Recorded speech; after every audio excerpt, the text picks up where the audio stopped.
ரொம்ப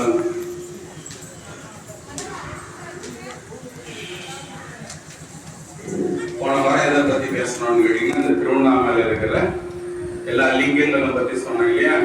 இந்திரலிங்கம், அக்னிலிங்கம், வாயுலிங்கம், வருணலிங்கம், யமலிங்கம், ஈசானலிங்கம், குபேரலிங்கம், இதெல்லாம் பத்தி 8 லிங்கத்தை பத்தி போன தடவை உங்களுக்கு எல்லாம் தெளிவா சொன்னேன். எப்படி எப்படி உருவாச்சு நான் கதை பத்தி சொன்னேன் இல்லையா? இப்போ உத்தரகோசமங்கை கோயில் பத்தி சும்மா கொஞ்சம் சொல்றேன். யாரு இருந்தாலும் கூட்டம் இருந்தாலும் இல்லைனாலும் நான் சொல்ல வந்ததை சொல்லிட்டு போயிட்டே இருப்போம் உங்ககிட்ட. ஏன்னா ஒருத்தன் பள்ளிக்கூடத்துக்கு போய் அவன் பரீட்சை எழுதினாதான் அவனுக்கு ரிசல்ட் வரும் இல்லையா? பள்ளிக்கூடம் போய் பரீட்சை எழுதாதவனுக்கு ரிசல்ட்டே வராது. எதுவுமே செய்யாம எனக்கு எதுவும் நடக்கலன்னா அல்டிக்கிறவனா இந்த மனுஷன் பாதி பேர் எதுவுமே செய்ய மாட்டான். ஆனா எனக்கு சாமி தொல்லை கொடுக்குறாரு சொல்லிக்கிட்டே இருப்பான். அது சொல்ல சொல்ல அந்த வைப்ரேஷனே அவனுக்கு தொல்லை வந்துக்கிட்டே இருக்கும். அதுக்காக நம்ம என்ன செஞ்சோன்றது யாரும் நினைக்க மாட்டேன் இல்லையா? ஒரு பையன் 12வது பரீட்சை எழுதினாதான் அவனுக்கு ரிசல்ட் வருது. நீ பரீட்சையே எழுத மாட்டேறியே, பள்ளிக்கூடத்துக்கே வர மாட்டேங்குது, உனக்கு எப்படி ரிசல்ட் வரும்னு மட்டும் நீ எதிர்பார்க்கற இல்லையா? சாதாரணமா நம்ம புரியுற மாதிரி சொல்றோம். அப்படிதான் நம்ம நினைச்சுக்கணும். எதுவுமே செய்யாம எனக்கு 1 கோடி ரூபாய் இன்னைக்கு காலைல எனக்கு நைட்டு வரணும், எப்படிமா வரும்? நீ வேலை செய்யணும்ல இருக்கு. அதுதான் ஆன்மீகமும் சாமி கிட்ட வரட்டும். எந்த பக்தியுமே இல்லாம வீட்லயே உட்காந்து பண்றேன் வீட்டுல இப்படி பண்ற. ஒரு பசுமாடு இருக்கு, பெரிய பசுமாடு இருக்கு, கொம்ப குடிச்சு நைட் எல்லாம் வந்து பால் கறந்துட்டே இருக்கு, வருமா?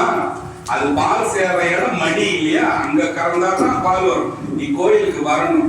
அதனாலதான் சரியை, கிரியை, ஞானம், யோகம்னு உங்களுக்கு முன்ன நிறைய சொல்லியிருக்கு இல்லையா? சரியைன்னா ரோட்ல இருந்தே இப்படின்ட்டு போவான், அதுதான் சரியை. கிரியைன்னா கோயிலுக்கு போய் தான் பார்ப்போமே என்ன நடக்குதுன்னு உள்ள வருவான் ஏறி. அது கிரி. உள்ள வந்த பிறகு என்ன செய்வான்? சாமியை உள்ள வாங்குவான். இதுல லிங்கம் மாதிரி இருக்குது, பட்டை இருக்குது, நட்சத்திரம், அது வாங்குறான் இல்லையா? அது சரியை, கிரியை, யோகம். உடனே என்ன பண்ணுவான்? சாமி கோயிலை சுத்திட்டு கொஞ்ச நேரம் இப்படி உட்காருவான் உட்காருவான் இல்லையா? அதுதான் யோகம்.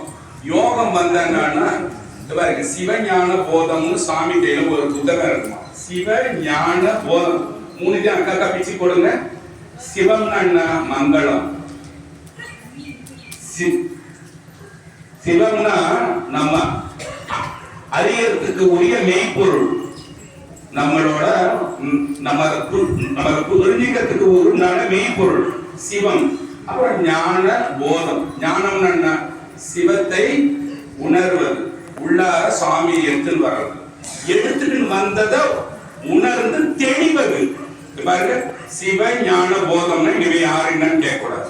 சிவபெருமான் கையில இருக்கிற புத்தகம் பேரு சிவஞான போதம். எப்ப இந்த புத்தகம் இருந்தது, யாருங்க பார்த்தது? ஏன் போய் சொல்றீங்க கோயில பாருங்க கேட்டீங்கன்னா, மாணிக்க வாசகர் சிவபெருமான பார்க்கும்போது சிவஞான போதம்னு ஒரு புத்தகம் சுவாமி வச்சிருந்தாராம். சுவாமி இது என்ன சாமி இந்த புத்தகம், இதை நான் கொஞ்சம் பார்க்கலாம். இது வரைக்கும் பாத்துங்க. சிவ ஞான போதம். சிவம்னா மங்களம், சிவத்தை அறிவது. சிவம்னா அது ஒரு மங்கள பொருள், அது ஒரு மெய்ப்பொருள்.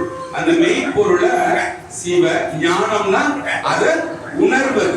இப்ப இங்க சிவம் இருக்குன்னா அந்த சிவம் நான் இப்படிதான் இருக்கும் போல, இப்படிதான் ஆவுடைய இருப்பேன், இப்படிதான் ருத்ர பாகம் இருக்கும் போல, இப்படிதான் விஷ்ணு பாகம் இருக்கு, இப்படிதான் பானம் இருக்கும் போல நம்ம உணர்றோம் இல்லையா?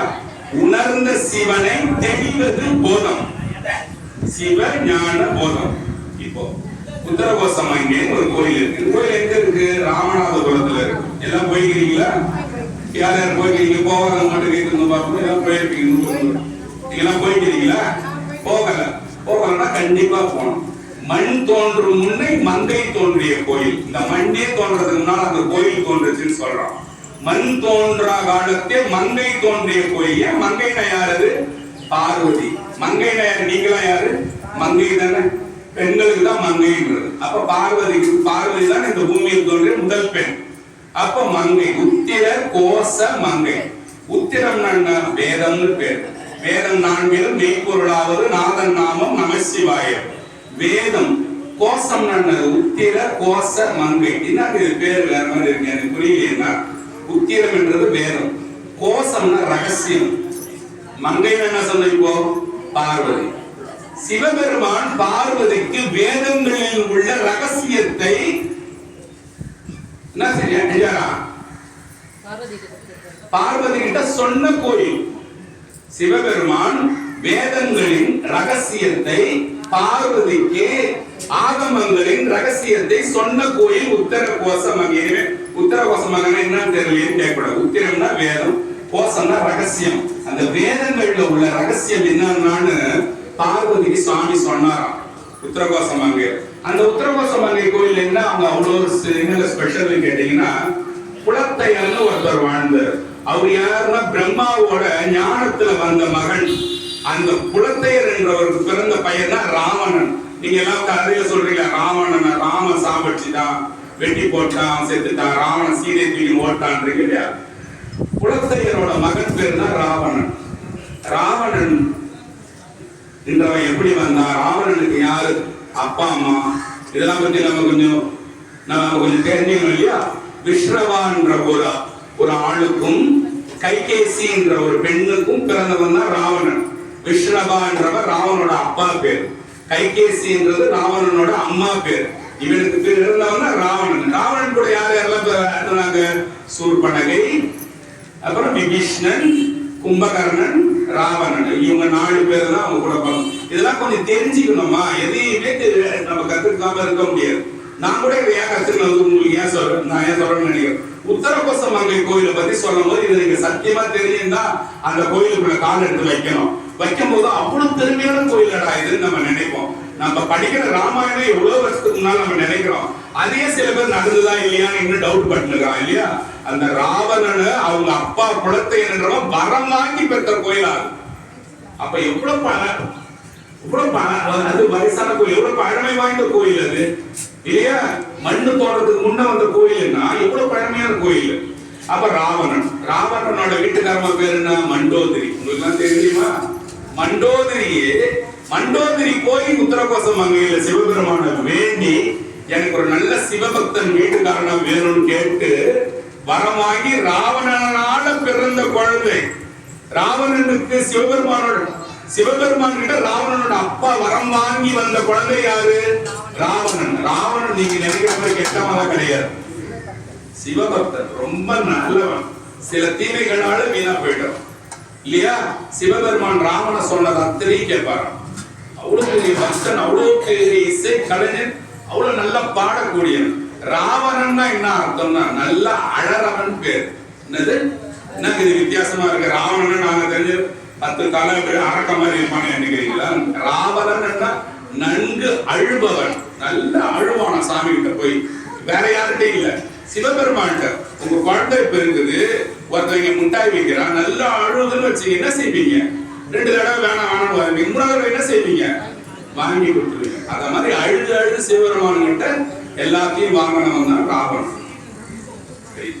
இப்ப இந்த கோயில இருக்குங்க இன்னைக்கு நம்ம பேசணும் தேவலாம். எவ்வளவு கதை இருக்குது, ஏன் கதை நீங்க எடுத்து நேரத்தை கடத்துறீங்களா? இது நான் இப்ப சொல்ற கதை இங்க 2000 பேர் உட்கார்ந்து சொன்னா அவ்வளவு தூரம் கதை. நான் இதெல்லாம் கத்துன்னு வந்ததுக்கு பிரயோஜனமா இருக்கும். இருந்தாலும் நீங்க 20 பேர் தான் இருக்கீங்க, பரவாயில்ல தான். நான் பேசுறேன் கேளுங்க. இந்த ராவணன் இந்த கோயில இருக்கிறான் இல்லையா? மண்டோதரி கல்யாணம் பண்ணிட்டு வரான். இந்த கோயிலோட புராணம். அப்புறம் அந்த கோயிலுக்கு என்னங்க ஸ்பெஷல் கேட்டீங்கன்னா, பாம்பன் பாலம்னு ஒண்ணு இருக்குது. நீங்க இந்த ராமேஸ்வரம் போனீங்கன்னா பாம்பன் பாலம் ஒரு இடத்துல பஸ் நிறுத்தம். இங்க பாருங்க, இங்கதான் அந்த பாலம் திறக்கும் மூடும், அது ட்ரெயின் போகணும். யாரும் பார்த்துருக்கீங்களா? பார்த்துருக்கீங்களா? அந்த பாம்பன் பாளையத்துல மரக்காயர்னு ஒரு இஸ்லாமியன் ஒருத்தவன் மீன் பிடிச்சிட்டு இருந்தான். கடல்ல எப்பயும் பொதுவா ஆக்குறது பாத்தீங்கன்னா இந்த முத்து பவனம் இந்த மாதிரி தான் கிடைக்கும்.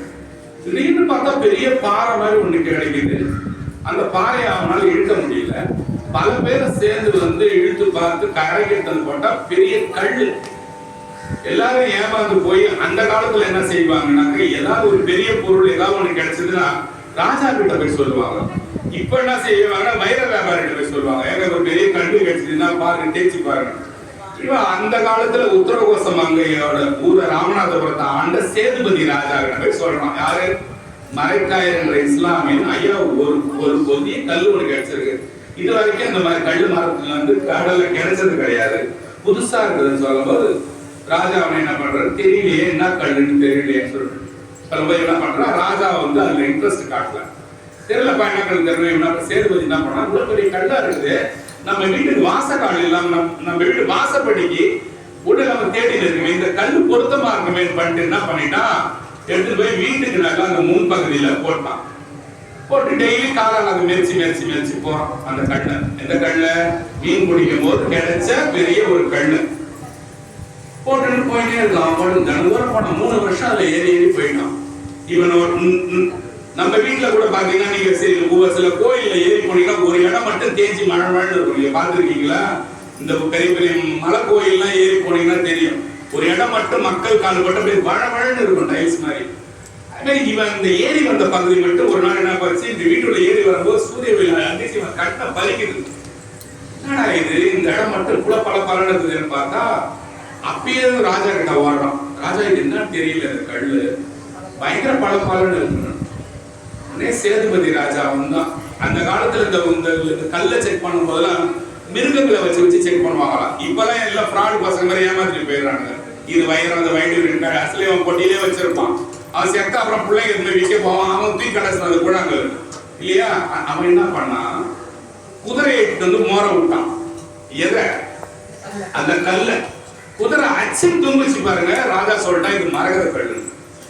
ராஜா என்ன சொல்லிட்டான், மரகத கல்நாடே, இது இவ்வளவு பெரிய கல்லு நானே பார்த்ததே கிடையாது சொல்லிட்டு என்ன பண்றதுன்னு தெரியலன்னு சொல்லிட்டு ராஜா என்ன பண்றான், அப்பெல்லாம் என்ன பண்ணுவாங்க, சாமி கிட்ட தான் பேசுவாங்க இல்லையா? நம்ம என்ன செய்யறதுன்னு தெரியலையே, இதுல ஒரு பெரிய விநாயகர் செய்யலாமான்னு நினைக்கிறான், பெரிய முருகர் செய்யலாமா, பார்வதி செய்யலாமான்னு நினைச்சு ராஜா அப்படியே நைட்டு தூங்கிடுறான். தூங்கும் போது சிவபெருமான் வந்து, சேதுபதி நல்லா இருக்கியாடா? நல்லா இருக்கு சாமி. என்ன சாமி? டேய், ஒரு கல்லு ஒண்ணு, பெரிய கல்லு ஒண்ணு இருக்கேடா. என்ன பண்றோம், அப்படியே ஆமா சாமின்னு சொல்லி அப்படியே தூக்கத்துல போறோம். பார்த்தா ஒரு பெரிய நடனம் ஒண்ணு நடக்குது. சாமி அப்படி இப்படியுமா ஆடுது. பாடு அப்படியே கையெழுத்து கொண்டு கை காலெல்லாம் ஆட அப்படி ஏற்றி பாக்குறான். சிவபெருமான் அசீரியரா சொல்லிட்டு போயிட்டார், இதுல என்னோட திருமேனி எடுக்கலாம்னு சொல்லிட்டு. மரகத கல்லுன்றது கண்ணாடியோட ரொம்ப மெல்லிசானது, ரொம்ப நீங்க குத்திரிக்கா வாட்சிக்க துருக்கலாம். அத போல உள்ள கல்லு. அதுல சாதாரணமா நீங்க சுத்தி உளியில வச்சுலாம் சில செய்ய முடியாது. அதை செய்யறதுக்கு வைர ஊசி வேணுமா, பெரிய வைர ஊசி வேணுமா, அதை வச்சுதான் செய்யணும். கண்ணாடி காலையில நீங்க சாதாரணமா உங்க வீடு கட்டும் போது போயிருந்தீங்கன்னா ஒரு சின்ன பீஸ் கண்ணாடி பண்ணும்போது ஒரு வைர கல்லை வச்சு அரைப்பான். பாத்தீங்கன்னா நீங்க யோசிக்கிற மாதிரி கிளாஸ் எல்லாம் சாதாரணமா வெட்ட முடியாது. வைர கல்லால வச்சு கிழிப்பான். கிழிச்சு மடக்கணுமா அப்படி வாட்சிக்க. நீங்க பாத்துக்கிறீங்களா? நான் பாத்துருக்கேன், 100 கண்ணாடி பாத்துருக்கேன். சின்னோண்டு வைரக்கல் உங்க மூக்குத்தி மாதிரி இருக்கும். அது ஒரு நீட்ட ஸ்கேல்ல வச்சுட்டு கர்றன்னு கிழிப்பான். கிழிச்சு நீட்டுவான் மடக்கணும். பிஸ்கட் உடையெல்லாம் உடச்சிக்கணும் கண்ணாடி. இப்படிதான் கண்ணாடி கிழிக்கிறது. என்ன பண்ண, சிலையே செய்யணும், வைர ஊசி வேணும்னு கேட்கிறாங்க. வைர ஊசி வேணும். அப்ப யார் பேரு, யாருக்கு ராஜா கேட்பாரு, சாமி கிட்ட கேட்கிற, சாமி நேற்று வந்தீங்க ஆனீங்க, எனக்கு நீங்க உங்களோட ஆட்டத்தை தான் சாமி செய்யணும்னு நான் விருப்பப்பட்டுட்டேன். எனக்கு கொஞ்சம் ஊசி இல்ல சாமி, இங்க எங்கேயுமே அவ்வளவு பெரிய வைர ஊசி இல்ல. சாமி ஒரு வயசான வேதியரா வந்து, சாமி நான் ஒரு வைர வியாபாரி, என்கிட்ட பெரிய ஞான தண்டம்னா இந்த முனிவர் எல்லாம் மூடி உட்காருவாங்க, ஒரு மாதிரி கட்ட மாதிரி இருக்கும் பாருங்க, அந்த தண்டம் சைஸ்ல கொடுத்துட்டு போறான். ஒரு இவ்வளவு பெரிய வைர கண்ணு. ராஜா விடுவாரா? நல்லா கூரா ஒரு ஊசி மாரி பண்ணி மரகத நடராஜரை அழகா செஞ்சு முடிச்சிட்டார். எங்க இருக்கிற மரகத நடராஜரு? உத்தரகோசம் கையில வருஷம் ஒரு தடவை தான் சந்தனத்தை களைஞ்சி அபிஷேகம் பண்ணுவாங்க. எப்பன்னா ஆருத்ராப்பம் மட்டும்தான். ஆருத்ராப்பம் மட்டும்தான் நடராஜர், மரகத நடராஜர். அவர் கண்ணாடியை விட ரொம்ப மெலிஞ்சது. இப்படி பண்ணினா உடச்சிக்கும். அதை பதமா அபிஷேகம் பண்ணி சந்தனம், ஒரிஜினல் சந்தனம், அந்த மாதிரி டூப்ளிகேட் சந்தனம் கிடையாது. ஒரிஜினல் சந்தனத்தை அரைச்சி ஊசி மொழிக்கு வச்சிருவாங்க. அங்க நாதஸ்வரம் வாசிக்க கூடாது, மேல வாசிக்க கூடாது, கத்தக்கூடாது. இந்த மாதிரி நம்ம கத்துற மாதிரிலாம் கத்துறா மரகதம் வெடிச்சிருமா, என்ன வெடிச்சு போயிடுமா. அது அவ்வளவு நல்லது அந்த கல்லு. அந்த கல் வெடிச்சிடாம இருக்கிறதுக்கு மரகத கல்லு நல்லா சந்தனத்தை பூசி என்ன பண்றாங்க, வைக்கிறாங்க இல்லையா? அதான் இப்போ உத்தரகோசமங்கையில் இருக்கிறது மரகத நடராஜர் கல்லுன்னு உங்களுக்கு தெரிஞ்சு போச்சு. அது ராவணனோட அப்பா அம்மா ராவணனை வரமாக்கி ராவணனை பெற்ற ஒரு கோயில். ராவணனோட வீட்டுக்காரமா வந்து தவம் இருந்து ராவணனை வீட்டுக்காரனா பெற்ற கோயில் உத்தரகோசமங்கை. இளந்தம்பழ மரம் தான் அங்க ஸ்தல விருட்சமா இருக்கும். நீங்க போனீங்கன்னா ஒரு இளந்தம்பழ மரம் நான் போன அந்த கோயிலுக்கு எதுமைக்கு சொல்றேன்னு யோசிக்காதீங்க. நான் அந்த கோயிலுக்கு போனேன், 2 தடவை 3 தடவை போயிருக்கேன். ஒரு தடவை எனக்கு ஒரு இழந்த மழை எப்படியாவது கிடைச்சிடும். அவ்வளவு பேர் தேடுவாங்க. நீங்க நம்ம மாட்டி போனா போய் தேடி பாருங்க, 50 பேர் 60 பேர் தேடுவாங்க, ஒரு பழமாவது கிடைக்குமா. 3வது முறை போகும்போது எனக்கு இழந்த மழை கிடைக்கல. நான் அந்த சாமியோட 1 மணிக்கு பாத்தீங்கன்னா அங்க இருக்கிற ஒரு பழைய லிங்கமும் மரகத லிங்கமும் அபிஷேகம் செய்வாங்க, தினமும் செய்வாங்க. அந்த அபிஷேகத்தை பார்க்க இவர் மாதிரி நான் நிக்கிறேன். லாஸ்டா யாருன்னே தெரியல. ஒருத்தர் வந்து என்ன பண்ணாரு, இங்க வாங்க கூட்டாரு. அது யாருன்னு எனக்கு தெரியாது. அபிஷேகம் இங்க செய்யறாங்க சாமிக்கு, இங்க நில்லுங்கன்றாரு. வந்து நான் யாரோ கூட தெரியல. அவரு கூட்டாரு. நான் பாட்டுக்கு போன அடக்கடங்க அப்படி நில்லுங்கன்னாரு. நின்று பார்த்தேன். பார்த்துட்டு நாங்க எல்லாம் கோயில் விட்டு வெளியே வரோம், எங்க வீட்டுக்கு வாங்கன்னு கூப்பிடுறாரு. அவர் யாருன்னே எனக்கு தெரியல. நாங்களும் எங்க காருக்கு அப்படியே பின்னால போறோம். அவர் வீட்டுக்கு போறாரு. இங்க இருந்து நம்ம ஆட்டோ ஸ்டாண்ட் இருக்கு பாருங்க, அவ்வளவு தூரம் தான் அவர் வீடு. போனா அந்த வருஷத்துல நடராஜர் மேல இருந்து எடுத்த சந்தனம் இவ்வளோ, இழந்த மழங்க 4-5, சாமியோட தீர்த்தம், இந்த அபிஷேக தீர்த்தம் எல்லாம் கொடுத்து, பொருள் எல்லாம் கொடுத்து, என் கூட இப்ப யாரு முத்துக்குமரம் வந்தாலும் எனக்கு தெரியல, பொருள் எல்லாம் கொடுத்து சாமி போயிட்டு வாங்கன்னு சொல்றாரு. அந்த மாதிரி அந்த கோயிலுக்கு போனா அந்த சந்தனம் நமக்கு கிடைக்கிறது ஒரு பெரிய பாக்கியம். இழந்த மழை வந்து தீராத நோயெல்லாம் தீர்க்கக்கூடியது. அங்க கிடைக்கிற இழந்த பழத்தை நம்ம சாப்பிட்டோம்னா, அத மாதிரி ஒரு கோயில் உத்தரகோசம். இப்போ ராவண கதை முடிச்சாச்சு. நல்லா அழகவன் பேரு ராவணன்னா, ராவண அப்பா பேரு என்ன சொன்ன, விஸ்ரவா. அம்மா பேரு கைகேசி. அப்பா பேரு ராவணனோட அப்பா பேரு குலத்தையன். குலத்தையனுக்கு பிறந்த ராவணன். ராவணன் அப்பா அம்மா சொல்லிட்டேன். ராவணன் கூட பிறந்தவங்க யாரு? கும்பகர்ணன், விபீஷ்ணன், ராவணன், சூர்பனகை. இந்த 4 பேரு. இப்ப அது போயிடுச்சா? இப்ப கடைசியா என்ன நின்னுச்சு? மரகத கல்லு மட்டும் நின்னுச்சு. ஓகேவா? இப்போ என்னென்ன கல்லு மொத்தம் இருக்குது? நவரத்தினங்கள். என்னென்னது? வைரம், வைடூரியம், கோமேதகம், புஷ்பராகம், முத்து, பவழம், நீலம். வேற விட்டாச்சா? மரகதத்தை விட்டீங்க, முக்கியமானது. கடவுளே இல்ல, வைரம் வைடூரியம் தான் சொன்னான். கல்லு அதை சொல்லிட்டா நீங்க விட்டீங்களா? சூப்பரா சமாளிக்கிறீங்க. சரி, இதான் 9 கல்லும் இல்லையா? இப்போ இந்த 9 கல்லு எப்படி வந்தது? ஏது இதெல்லாம் எப்படி வந்தது இயற்கையில் கேட்டீங்கன்னா, நல்லா கேளுங்க. கொஞ்சம் பேர் தான் இருக்கிறீங்க, நல்லா கேட்கறீங்க. கேட்டா உங்களுக்கு நல்லது இல்லையா? கேட்கறதுனால உங்களுக்கு நல்லதுதான். அதனால கேட்கலாம் கெட்டதுன்றான் கல்நெட்டி, அதனால அந்த கோயிலுக்கு போறது இல்லை சொல்லக்கூடாது இல்ல. அதனால சொல்றேன். இப்ப இந்த கல்லை பத்தி பேசலாமா? நம்ம ஊரு இந்தியால 1988 ஸ்டாம்ப் எடுத்து பாத்தீங்கன்னா ததிசி முனிவர்னு ஒரு ஸ்டாம்ப் வந்தது. நம்ம என்ன பேரு? ததிசி முனிவர்னு பேரு. ததிசி முனிவர் 60 ஸ்டாம்ப் வந்தது. அது என்னதுங்க? அவரை போய் போடணும் ஸ்டாம்ப்ல. நீங்க வேணா பாருங்க, இன்டர்நெட்ல தட்டி பாருங்க. 1988 60 பைசா ஸ்டாம்ப் ததிசி முனிவர்னு போட்டு பாருங்க. அது ததிசி முனிவர் பாருங்க. இந்திரன் ஒருத்தர் இருக்காங்க இல்லையா, தேவேந்திரன். தேவேந்திரன் உங்க எல்லாருக்கும் தெரியும் தானே? இந்திர லோகத்தில் இருக்கிறவன் தேவேந்திரன். அந்த தேவேந்திரனுக்கு என்ன போறாமன்னு கேட்டீங்கன்னா, சிவபெருமான் கிட்ட யாரு அதிக வரம் வாங்குறாங்கனாலும் அவனுக்கு பொறாம வந்துடணும். யாரு வரம் வாங்கினாலும் பொறாம வந்துடும். இப்ப இந்த அம்மா போய் சிவபெருமான ரொம்ப தவா இந்த இடத்துல உட்கார்ந்து இருக்கிறாங்கன்னா, இந்திரன் என்ன பண்ணுவானா, இவங்க முன்னால தோன்றி உனக்கு என்னமா வரம் வேணும்னு கேட்டு கெடுத்துருவானா தவத்தை. சிவபெருமான் போக விடாம நானே கொடுத்துடுறேம்மா, ஏமாங்க கஷ்டப்படுறேன்னு சொல்லி இவங்களை தடுக்கும். என்ன ஆயிடும்? சரி இங்கே கிடைச்சி போச்சு, இந்திரனே கொடுத்துட்டா நம்ம தேவதை நம்ம கோயில் யோசிப்பாங்கல்ல, அதே மாதிரி தட்டுருவானா. அதே மாதிரி தடுக்கும். ஒரு தடவை என்ன பண்ணிட்டான், மேல் லோகத்துல பாத்தீங்கன்னா விருத்தாசுரன் ஒரு அசுரன் இருந்தான். நான் பேரு விருத்தாசுரன். ஞாபகம் இருக்காங்க? பின்னால ஜோக்கும் கூத்துமா இருக்குது. நான் குடிச்சீங்கன்னா அதை குடிச்சீங்கன்னா என்ன இதெல்லாம் நீங்க என்னதான் கேட்கணும். ஆமா, விருத்தாசுரன் என்ன பண்ணா, ஓடி போய் மகாவிஷ்ணுட போய் சொன்னான், சுவாமி இந்த மாதிரி எனக்கு உத தாங்க முடியல, நான் என்ன செய்யணும்னு சொன்னப்ப அவன் என்ன பண்ணா, தேவேந்திரன் தான் ஓடி போய் சொல்றான். யாருக்கிட்ட போய் சொல்றான்? மகாவிஷ்ணுட போய் சொல்றான். யார பத்தி சொல்றான்? விருத்தாசுரன் என்ற அசூரனை நான் உதைக்கிறான் சாமி, என்னால உத தாங்க முடியலன்றான். உங்களுக்காக தான் ரிப்பீட் பண்றேன், ஏன்னா இங்க யாருக்கும் கவனம் அதிகமா இல்ல, செதறி போகுது எல்லாம். ஏன்னா ஒரு முகம் எனக்கு பார்க்கும் போதே எனக்கு நல்லா தெரியும், இந்த முகம் என்ன நினைக்குது, நாளைக்கு என்ன குழம்பு வைக்கலாம், என்ன சாம்பாரா, நாளைக்கு மீன் குழம்பா இல்ல மட்டன் குழம்பா நினைக்குது எனக்கு தெரியுது. அதனாலதான் தெரியும் உங்களை கேட்டு கேட்டு கேட்டு வர்றது. அதனாலதான் எனக்கு லேட் ஆகியும் போகுது. லாஸ்ட்ல என்ன ஏழு டைம் பத்த மாட்டேன், உங்களாலதான் அது. விருத்தாசுரன் போய் மகாவிஷ்ணு சொல்லுவோம், மகாவிஷ்ணு சொல்றான் இல்ல இல்ல இந்திரன் போய் மகாவிஷ்ணு சொல்றான், விருத்தாசுரன் என்ன போட்டு உதைக்கிறான் சாமி. அதுக்கு மகாவிஷ்ணு சொல்றாரு, டேய் இவன் நீ விருத்தாசுரன் கூட ஜெயிக்கணும்னா ஒருத்தவன் தத்திசின்ற முனிவர் தவம் இருக்கிறான், அவன் கிட்ட போய் அவன் முதுகெலும்ப கேளுன்றான். இப்ப நீ இவங்க இருக்கிறாங்க, இவங்க கோயிலுக்கு வேண்டாமா உங்க முதுகெலும்ப கொடுங்கன்னா கொடுத்துருவாங்க, என்கிட்ட அடி சேவ் பண்ணி அங்க கைக்குவாங்க இல்லையா. அவன் என்ன செய்யறான், போயிட்டு முதுகெலும்ப கொடுங்கன்னு கேட்கிறான்.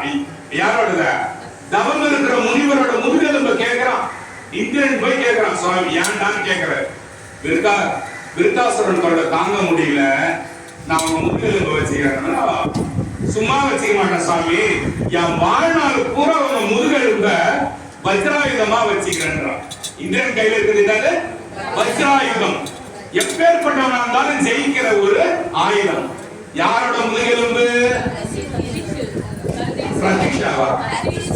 தத்திசி முனிவர் 1988 இந்தியா ஸ்டாம்ப்ல இருக்கிறவரோட முதுகெலும்பு. பரம்வீர் சக்கரான்னு ஒரு விருது கொடுப்பாங்க நம்ம இந்தியால, யாராவது கேள்விப்பட்டிருக்கீங்களா?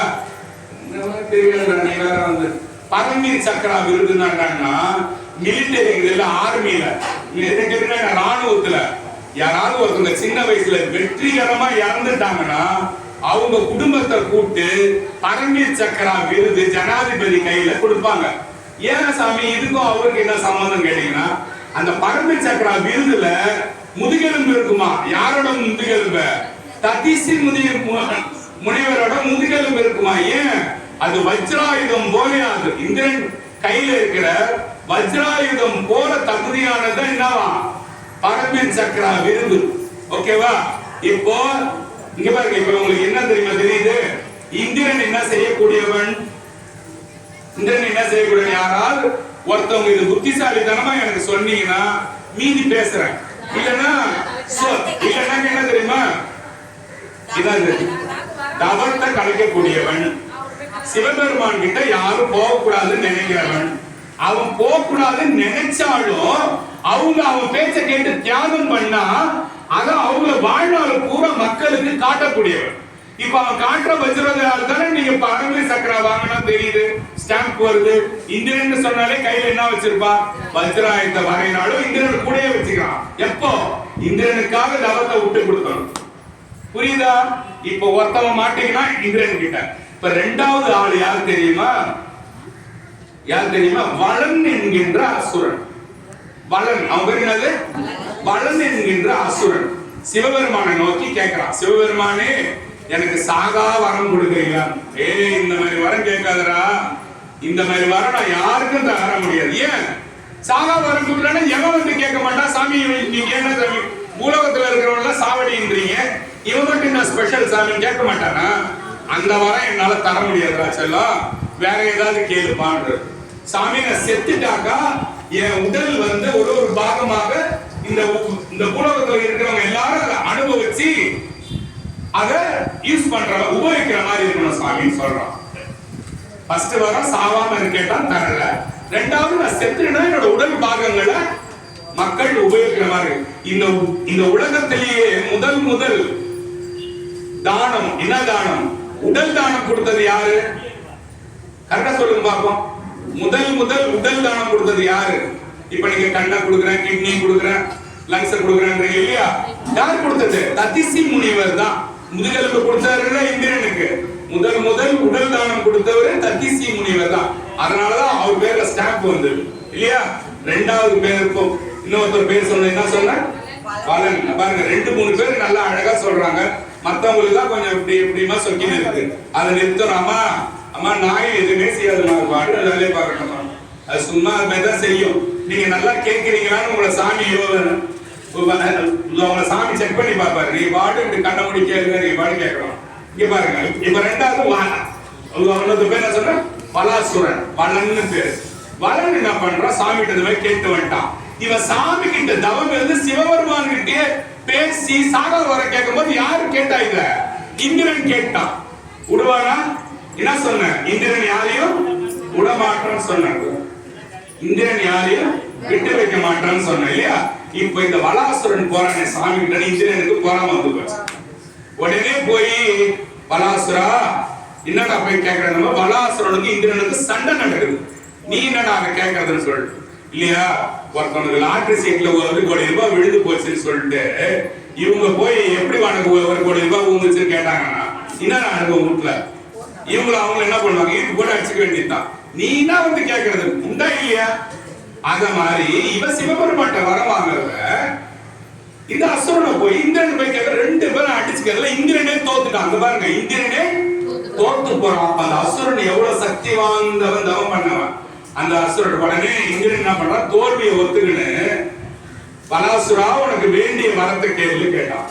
அதுக்கு வலாசுரன் கேட்டான், என்கிட்ட சண்டை போடவே உனக்கு தகுதி கிடையாது, என்கிட்ட போட்ட சண்டையில நீ தோத்து போற, நீ எனக்கு வர கொடுக்க போறியான்னு சொல்லி கேட்டான். பரவாயில்ல, நீ வந்து தத்திசி மாமுனிவருக்கு நீ நல்லது செஞ்சு வஜ்ராயத்தை கையில வச்சுக்கிறதுனால பரவாயில்லடா, நீ எனக்கு கொடு வரணும்னு கேட்டான். அதுக்கு இந்திரன் என்ன தெரியுமா பண்ணிட்டான், வலாசுரா நான் ஒரு வேள்வி பண்ண போறேன். வேள்வின்னா என்னது, யாகம். நான் ஒரு வேள்வி ஒண்ணு செய்ய போறேன்டா, அந்த வேள்விக்கு நீ ஒரு பசுவா மாறி இந்த வேள்விக்குள்ள குதிச்சிருக்கியான்னு கேட்டான். என்ன கேட்டா, அதுக்கு வலாசுரன் சொன்னா, நீ அதிசி முனிவருக்கு நல்லது தாண்டா செஞ்சிருக்க, எனக்கும் நீ நல்லது தான் செய்யற. நான் பசுமாடா மாறி குதிச்சா, நான் குதிச்ச பிறகு என் உடல் எல்லாம் ஒரு பகுதியா 9 நவக்கல்லா நவரத்தின கல்லா மாறினான்னு சொன்னான். இப்ப தெரியுது நவரத்தின எப்படி வந்துச்சுன்னு. ஒருவன் இவன் என்ன பண்ணா, வலாசுரம் போனா அவன் பையனுக்கு பட்டாபிஷேகம் பண்ணான். பட்டாபிஷேகம் என்ன, வலாசுரன்றவன் அவன் ஒரு ராஜா, அவன் பையன் போய் கிரீடம் சூட்டி மகுடம் சூட்டி அவனுக்கு பட்டாபிஷேகம் பண்ணி அவனை ராஜாவா உட்கார வச்சுட்டு இந்திரன் கூப்பிட்டாங்கன்னு சொல்லிட்டு மாடா மாறி இனவாராம் ஒரு பசுவா மாறி இந்திரன் லோகத்துல போய் இவனை கர்ப்பைய போட்டு கட்டி வச்சுட்டாங்க. யார, வலாசுரன். இந்திரனை கட்டுவாங்களா? இந்திரனால யாகம் பண்ண போறான். இந்திரனை புடிச்சு கட்டி என்ன பண்றது, இந்த கதையை கேட்டு போச்சு. இந்திரனை புடிச்சு கட்டல, இந்திரன் வலாசுரனோட வாடான்னு சொன்னா வலாசுரன் பிள்ளைக்கு பட்டாபிஷேகம் பண்ணிட்டு வலாசுரன் போறான். எங்க போறான், அவன் உடல யாகத்துல போறது பேரு அதிர்பாகங்கள் பேரு. என்ன பாகங்கள், அதிர்பாகங்கள் பேரு. வேட்டிய போடுவான், துண்ட போடுவான், கொய்யாப்பழத்தை போடுவான், நெய்ய போடுவான், நகைய போடுவான் இல்லையா, வேற என்ன தித்திப்பு போடுவான், ஸ்வீட் போடுவான், பொங்கல் போடுவான், இட்லி போடுவான், கொழுக்கட்டை போடுவான், நவதானியம் போடுவான், விறகு போடுவான், பச்சரிசி போடுவான், எல்லாத்தையும் போடுவான்.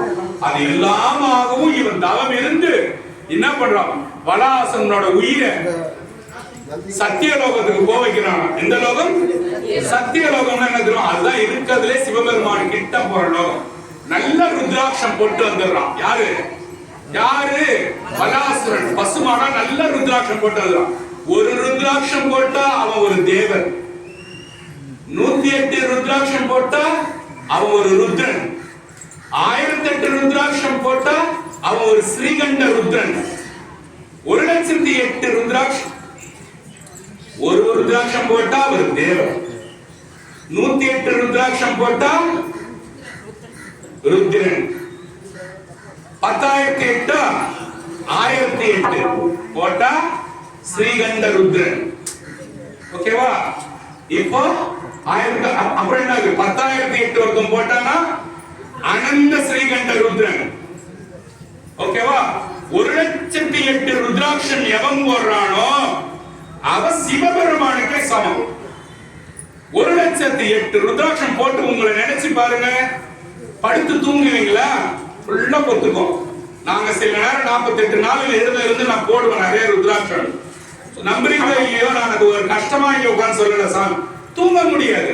யோசிச்சு பாருங்க, நிறைய போட்டா இப்படி பண்ணலாம் முடியாது. இங்க ஏறு போய் தூக்கத்துல உங்களை எழுப்பி எழுப்பி நீங்க ருத்ராட்சம் போட்டுருங்க ஒழுங்காடுறான்னு சொல்லும்.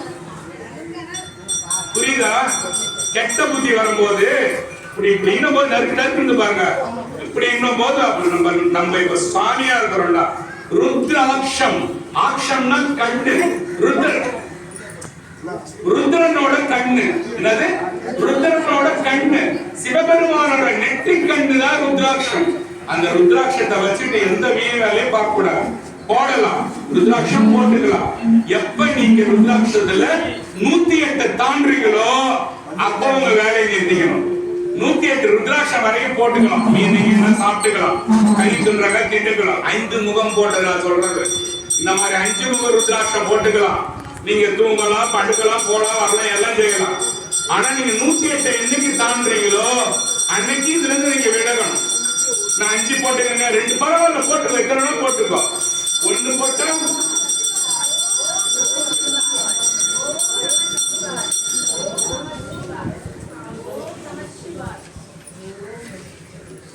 உள்ளத்தில் உள்ளானடி அதை நீ உணர வேண்டுமடி. உள்ளத்தில் உள்ளானடி அதை நீ உணர வேண்டுமடி. உள்ளத்தில் காண்பாயனி கோயில் உள்ளேயும் காண்பாயனி. இப்ப நான் சாமி பத்தி தான் பேசிருக்கிறேன். நான் இப்போ இந்த டியூரு கதை, இப்ப இந்த லவ் இது யூத் கதை உங்ககிட்ட பேசுறேன். இப்படி இப்படின்றதுக்கு அது அப்படியே கண்ணை மூடி இதுவரை பார்த்த சிவபெருமான இப்படி செஞ்சு உக்காரணும். இப்படி செய்யறதெல்லாம் என்ன தெரியுமா? சரியே. இதெல்லாம் நீங்க கிரியைக்கு வரல, இன்னும் யோகத்துக்கு வரல, ஞானத்துக்கு வரல. ஆமா, இத சொல்லவும் நீங்க இப்ப யோகத்துல இருக்கணும். யோகத்துல இருந்து உள்ள கேட்கணும். பல கோடி ரூபாய் செக்கு கொடுத்தா கூட கிடைக்காத சொத்து. நான் உட்கார்ந்து சொல்றது, நான் இருக்கிற வரைக்கும் உங்களுக்கு சுகமா இருக்கும். நான் இல்லாத போது நீங்க ஒரு நாள் சத்தியமா யோசிச்சுதான் பார்க்க போறீங்க. இந்த மாதிரி எவனும் சொல்லவே இல்லையேன்னு சொல்லவும் மாட்டாங்க இல்லையா? சொன்னா ஒரு 10,000 செக்கு கொடுத்தா சொல்லுவாங்க இல்லையா? 50,000 ரூபாய் செக்கு போட்டு கொடுத்தா ஒரு 2 மணி நேரம் பேசணும். நம்ம 5 காசு போடலாம், உங்களுக்காக மட்டும்தான் வந்து பேசணும். அது நீங்க ஏனனம் பண்ணாதான் எனக்கு கோவம் வருது. ஒரு சில நாட்கள் எல்லாம் கிடையாது சொல்றேன். ஆமா, இப்போ ஒரு ருத்ராட்சம் போட்டா தேவர், 108 போட்டா ருத்ரன், 1008 போட்டா ஸ்ரீகண்ட ருத்ரன், 10,008 போட்டா அனந்த ருத்ரன் இல்லையா? 1,08 போட்டா சிவபெருமானே வந்ததுக்கு சமம் இல்லையா? அப்ப எதுக்கு சொன்ன? அந்த பசுமாடு வந்து ருத்ராட்சம்லாம் போட்டுக்கின்னு இந்திரன் பண்ண யாகத்துல எப்படி குதிச்சுதான். குதிக்கும் போது உடல் சிதறி எல்லாம் கல்லா தெரிச்சு போச்சான். வைரம், வைடூரியம், மாணிக்கம், முத்து, பவளம், நீலம், கோமேதகம், புஷ்பராகம் 9 கல்ல தெரிச்சுட்டாங்க. யாரு? வலாசுரன். ஒரு கல்லு போடும் போது கல்லோட பின்பக்கம் நம்ம கையில வந்து படணும், மேல் பக்கமும் படணும். அந்த சூரிய வெயில் அந்த கல்லு மேல பட்டு உங்க உடம்பு மேல அதை படும் போது உங்களுக்கு நல்லது நடக்கும். இதுதான் கல்லோட ரகசியம். நல்லா வெள்ளி மேல தங்க மேல போட்டு மூடி ரோட்ல காட்டி போறது கிடையாது. கல்லுன்னா கல்லு படணும் நம்ம மேல வந்து. ஆனால் அது ஒரிஜினல் கல்லா இருக்கணும். எப்படி ஒரிஜினல் டூப்ளிகேட் பாக்குறதுன்னா, இது எப்படி பாக்குறதுன்னா, கல்லை எடுத்துன்னு போய் லென்ஸ்ல வச்சு பாத்தீங்கன்னா கல்லுக்குள்ள நாரா இருக்கக்கூடாது, முட்டையா இருக்கக்கூடாது, இதெல்லாம் இருக்கக்கூடாது. நீங்க என்ன பண்ண, நல்ல வயசான ஆசாரிகிட்ட காட்டினா உங்களுக்கு உண்மை தெரியும். நான் இதுல ரொம்ப போல, ஓகேவா? இப்படிதான் வந்தது இந்த கல்லு. இப்போ இதனால அந்த கல்லு வந்தது. சரி, எனக்கு இன்னொரு 10 நிமிஷம் இருக்கு டைம். கரெக்டா 10 நிமிஷம் நான் முடிச்சிருவேன். இப்போ ஏன் இதை பத்தி பேசுறது, கல்லை பத்தி பேசுறீங்கன்னா, வீரபாண்டியன் ஒரு ராஜா வாழ்ந்தான். வீரபாண்டியன் எங்க வாழ்ந்தா? மதுரையில வாழ்ந்தா. மதுரையில இருக்கிற சாமி பேர் என்ன? சாமி பேர் என்ன? சூப்பர் சொக்கன. அப்புறம் என்ன? சொக்கன சுவாமி, சோமன், அப்புறம் சுந்தரேஸ்வரர், அப்புறம் ஆலவாய் சொக்கன் இல்லையா? ஏன் சொக்கநாதன் பேரு? போய் பார்த்தா சொக்கிடி வைக்கலாம் இல்லையா? ஆமா, ஞானசம்பந்தரோட வீட்டுக்காரமா பேரு சொக்கியர்னு பேரு. ஞானசம்பந்தர் வீட்டுக்காரமா பேரு என்ன?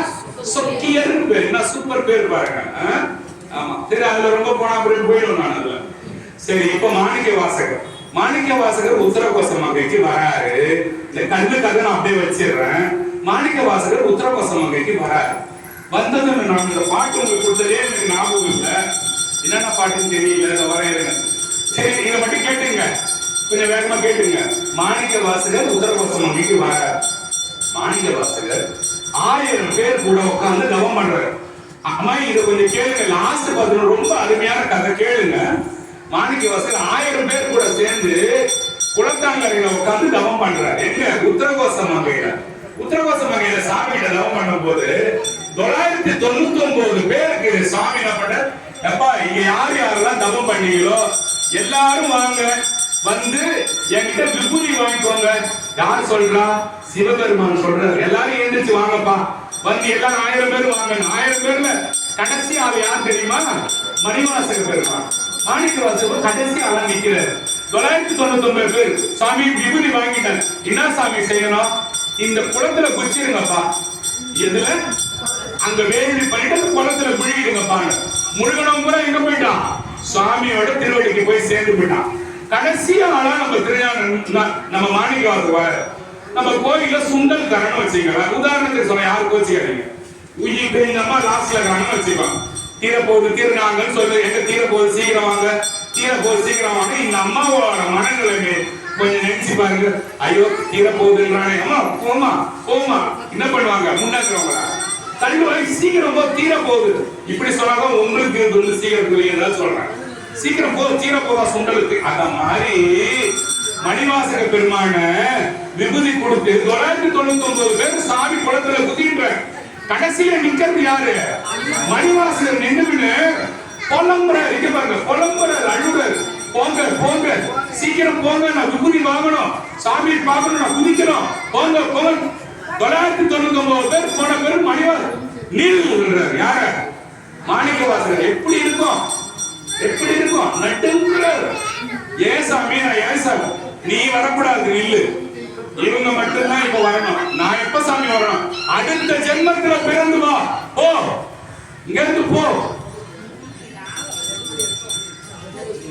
நடுங்கி அழுது சாமி மறைஞ்சு போயிட்டாரு. 999 பேரும் மறைஞ்சு போயிட்டாங்க. ஒண்டியா விட்டுட்டு மணிவாசகரை போயிட்டாங்க. அழுதுகிட்டே அந்த ஜென்மம் போறாங்க. மணிவாசகர் அப்பா பேர் என்ன தெரியுமா? எங்க அப்பா பேரே எனக்கு தெரியாதுடா போடா இல்ல. சம்புபாத சிறுதர்னு பேரு. சம்புபாத சிறுதர். அம்மா பேர் என்ன தெரியுமா? பேரே பாருங்க, சிவஞானவதி. என்ன மாதிரி பேர் பாருங்க, சிவஞானவதி. அவங்களுக்கு பிள்ளையா பிறந்தவர் மணிவாசக பெருமாள்.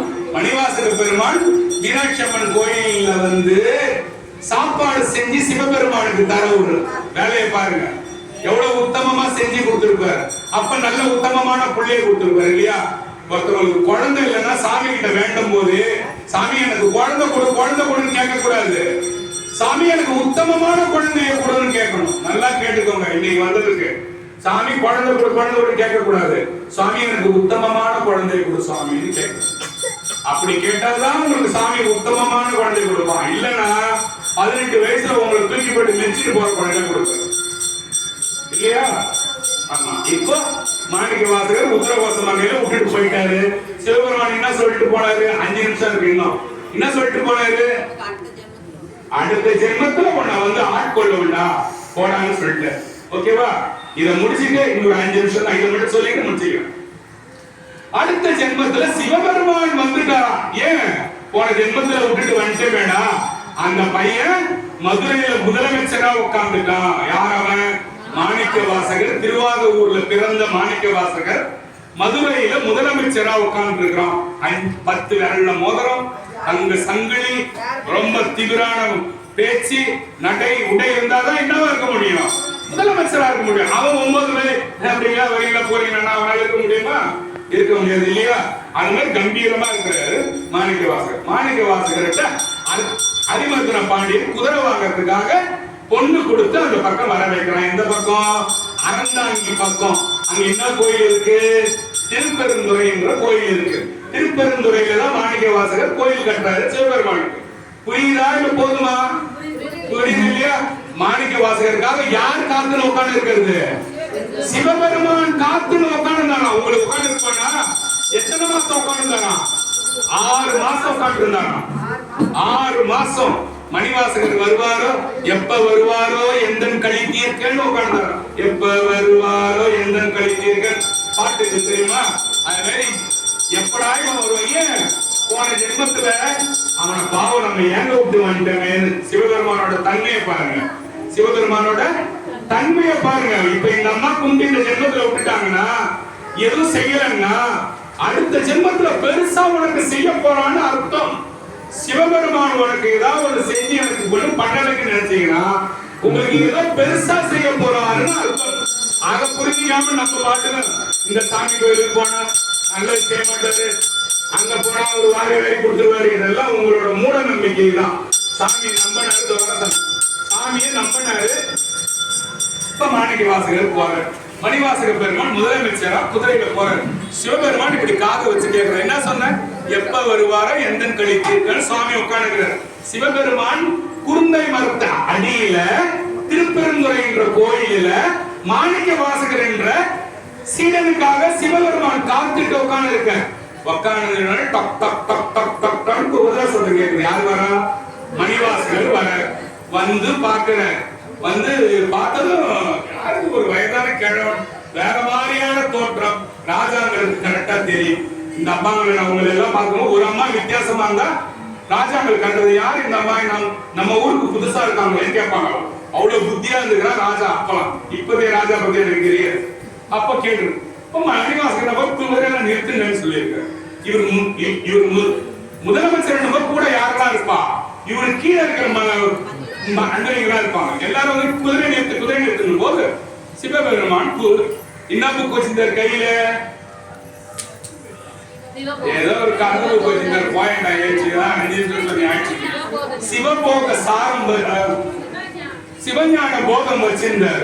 சிவஞான போகம் வச்சிருந்தார். உடனே இவர் என்ன பண்ணாரு, 10 விரல்ல மோதிரம் போட்டுட்டு திமிரா வந்து இப்படி பார்த்தார். யார? சிவபெருமான இப்படி திமிரா பார்க்கும்போது என்ன ஆயிடும், கண்ணால பார்த்தாலும் என்ன ஆயிடும், ஒரு ஈர்ப்பு வந்து போச்சு. யாருக்கு? மாணிக்க வாசகர். அப்படியே படிப்படியா போய் முதலமைச்சர் என்ன பண்றாரு, இங்கதான் குரு உட்கார்ந்து இருக்கிறாரு, இந்த மரம் குருன்னு வச்சுக்கீங்க. அப்படியே இந்த ஓரமா போய் தரையில உட்கார்றாரு. யாரு? மாணிக்க வாசகர். தரையில உட்கார 10 விரல் மோதிரத்தெல்லாம் அவுக்குறாரு. தானாவே சிவபெருமான் பார்த்த உடனே என்ன ஆகுது, உள்ள பார்த்த உடனே எல்லா மாற்றமும் ஏற்படுது. ஏற்படும் போது மாணிக்க வாசகர் ஏற்பட்டு கொஞ்சம் கொஞ்சமா நவுந்து போறாரு. ஏன்? குரு இழுக்கிறார். போன ஜென்மத்து பந்தம் இழுக்குது, போன ஜென்மத்தோட தொடர்ச்சி விட்டுட்டு போயிட்டாருல. அந்த ஆன்மா நல்லது சிவஞான ஆன்மா வரதுனால சிவத்தை தேடி போகுது பாருங்க. சிவத்தை தேடி போகும்போது சிவபெருமான போய் பாக்குது. பார்த்து, சாமி அது என்ன சாமி உங்க கையில புக்கு? சிவஞான போதம். சிவம்னா மங்களம், சிவமே என்கின்ற ஒரு மெய்ப்பொருள். ஞானம்னா என்னது? சிவத்தை உணர்வது. போதம்னா என்னது? உணர்ந்து தெளிவது. உணர்ந்ததை தெளிஞ்சுதான். சாமி இந்த புக்கை நான் படிக்கலாமா? முதலமைச்சர் கோலம் போயிடுச்சா? கரையில உட்கார்ந்து போறியா? அப்ப என்ன போச்சு உனக்கு? ரஜோகுணம் போய் சத்துவகுணம் வந்து போச்சு இல்லையா? தேர்ச்சியிலே போங்க. சுவாமி சொல்றாரா, குரு இவர்தான் இப்போ குரு. இவர் என்ன சொல்றாரு, அப்பா இந்த புத்தகத்தை படிக்கணும்னா என் 2 காலும் உன் தலை மேல வைக்கணும்பா சொல்றாரு. அப்படியே ஆகட்டும் சாமி, வைங்க சாமின்னு சொல்றது. சாமியோட திருவடியை தூக்கி வச்சார் தலையில. யார் தலையில? என் தலையிலையா? மாணிக்க வாசகர் தலையில வச்சார். வச்ச உடனே கண்ணீர் தேம்பி தேம்பி மாணிக்க வாசகர் அழ ஆரம்பிச்சுட்டார். அழ ஆரம்பிச்ச உடனே ஒரு சில பாட்டு, இந்த பேப்பர் எல்லாம் கொடுத்துட்டு போயிடுங்க, இந்த நான் இந்த கதை பாதிதான் இன்னைக்கு என்னால் சொல்ல இல்லை, என்னால் பேச முடிஞ்சது. அடுத்த வாரம் எல்லா பாட்டையும் பாடி இதையும் எல்லாத்தையும் கவர் பண்ணி உங்களுக்கு சொல்றேன். அந்த வீரபாண்டியன் கதை இன்னொன்று இருக்குது. இந்த வீரபாண்டியன் கதையும் மாணிக்க வாசகரோட மீது கதையும் சேர்த்து அடுத்த வாரம் உங்களுக்கு அட்டகாசமா இருக்கும். அடுத்த வாரம் வந்து கேட்டீங்கன்னா வந்து கேளுங்க. யார் யாருக்கு சாமி வர உத்தரவு கொடுக்குறாரோ வாங்க. நமஸ்காரம்.